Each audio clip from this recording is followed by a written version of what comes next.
Først søg i NV, der omhandler rosiner i dansk vand. Vi vil gerne forklare, hvordan rosinerne de bevæger sig i vandet. Når man putter et par rosiner i danskvandet,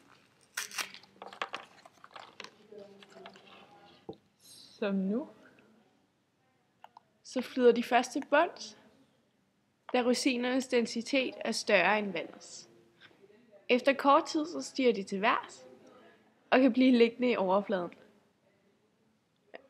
Men så begynder de at hoppe op og ned. Altså først så synker de, og så stiger de til værs, og så rører de lidt op og ned hele tiden. Men når boblerne begynder at forsvinde lidt ud, så ligger de så helt ned til bunden. Og det her er lidt gammelt dansk vand, så derfor så er boblerne forsvundet, og derfor ligger de nede på bunden. Ja, og hvorfor? Det er fordi, at tyngdekraften får rosinerne til at falde til bunden.